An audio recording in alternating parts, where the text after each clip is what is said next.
Welcome again to Avon Valley Church's Thought for the Day on Friday the 4th of December 2020. December hardly seems possible that a whole year has passed in such turmoil, and we are still in a situation where many of us may not be able to see our families this Christmas. This morning I would like to share a thought with you that began with socks. Socks are curious things that are capable of promoting intense feelings in some people.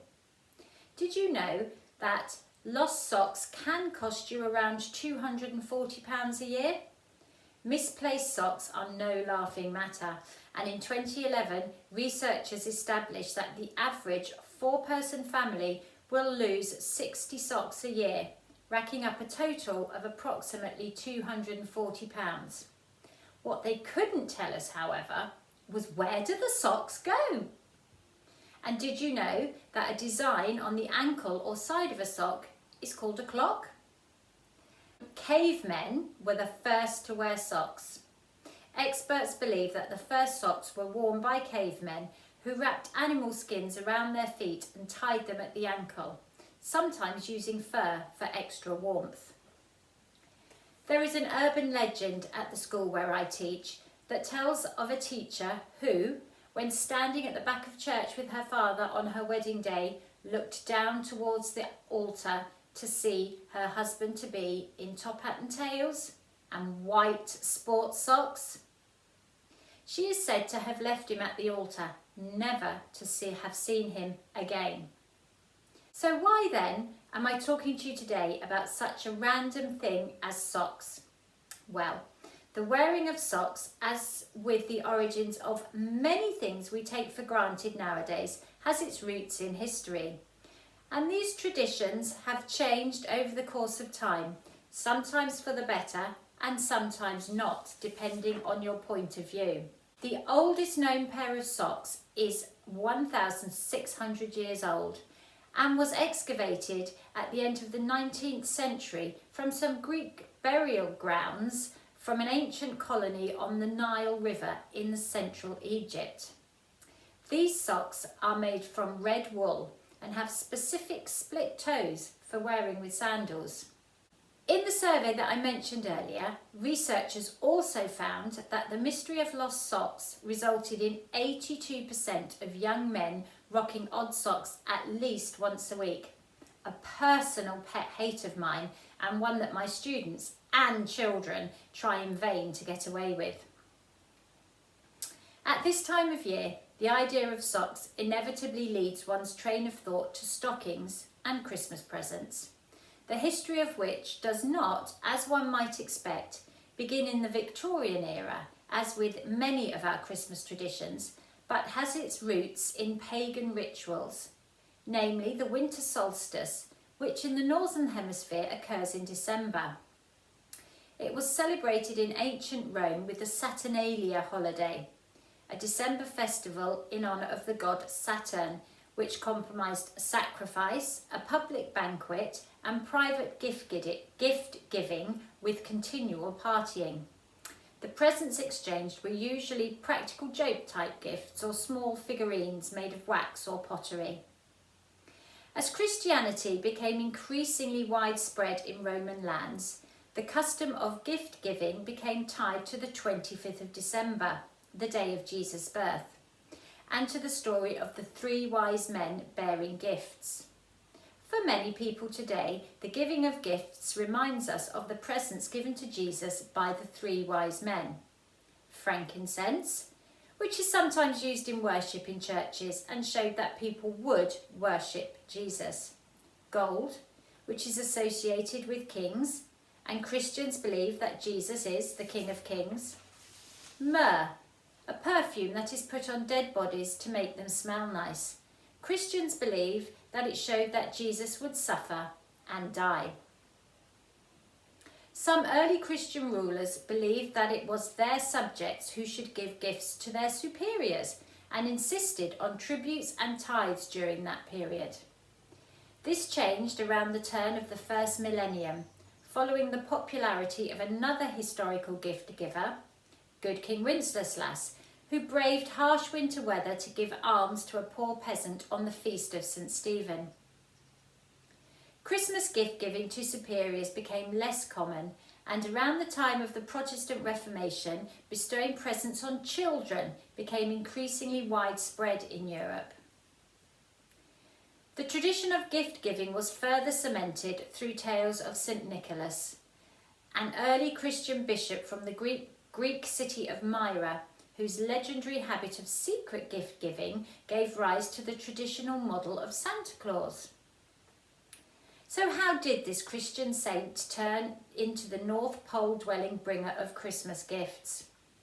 The original saint was a Greek born in the late 3rd century, around 280 AD. He became Bishop of Myra, a small Roman town in modern Turkey. Nicholas was neither fat nor jolly, but developed a reputation as a fiery, wiry and defiant defender of church doctrine during the Great Persecution in 303 AD, when Bibles were burned and priests were forced to renounce Christianity or face execution. Nicholas defied these edicts and spent years in prison before the Roman Emperor Constantine ended Christian persecution in 313 AD with the Edict of Milan. Nicholas's fame lived long after his death in around 443. He became known as patron saint of children and magical gift bringer because of two great stories from his life. In the better known tale, and the one that Rosie referred to in our Thought for the Day in November, is about 3 young girls who are saved from a life of prostitution when young Bishop Nicholas secretly delivers 3 bags of gold to their indebted father, which could then be used for their dowries. These bags of gold were dropped down the chimney and landed in their stockings, which they had hung on the fireplace to dry. Hence the tradition of hanging stockings out for gifts. This still takes place in Germany as well as many other northern European countries on the eve of his death, the 6th of December. Some countries use stockings and others use shoes or boots, which are left out the night before for St. Nicholas to fill with sweets, fruit, nuts and maybe a small gift. As a family, we still read the story on the 5th of December, and I remember my 2 youngest children wanting to borrow their elder siblings' shoes in the belief that St. Nicholas would have to leave more sweets to fill the bigger shoes.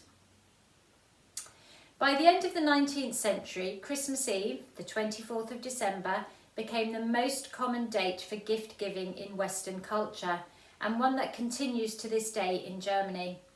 The British royal family still observes this tradition, laying out their presents on Christmas Eve and exchanging them at tea time. It is well known among royal fans that the Windsor family usually focuses on inexpensive offerings for Christmas. For example, in 2011, the Duchess of Cambridge made chutney for Her Majesty the Queen. Today, of course, Christmas has become a highly commercialised celebration. In 2017, British families spent almost as much on Christmas as they did on holidays. Londoners are the country's biggest spenders, with an average Christmas budget of £1,302, half of which is spent on presents. In 2016, 70% of the respondents to an online survey of about 13,500 people in 14 countries said that too much attention is put on spending during Christmas. 42% said that they felt forced to spend money at Christmas, and 10% borrowed money to be able to afford gifts. In 2018, the media reported that gift giving seemed to have returned to some of the Victorian values. Many consumers are now turning to personalised presents.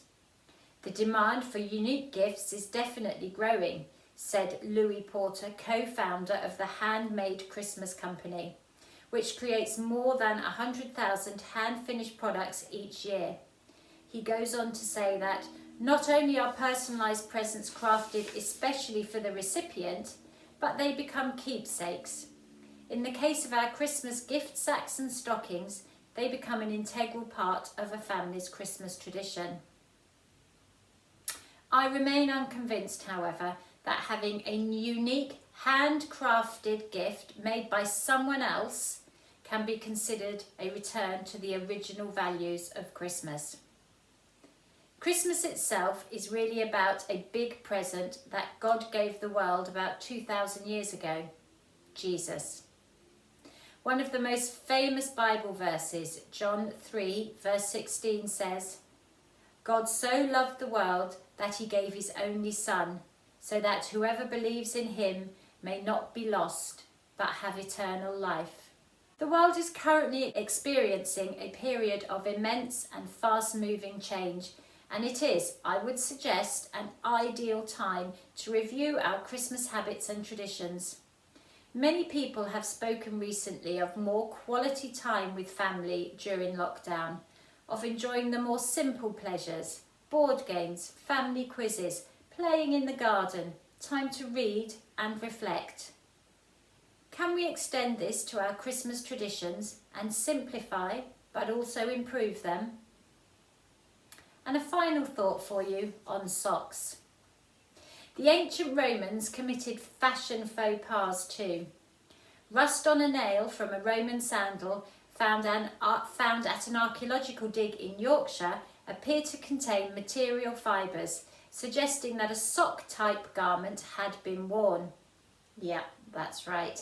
Roman legionnaires committed the ultimate fashion crime and wore socks with their sandals.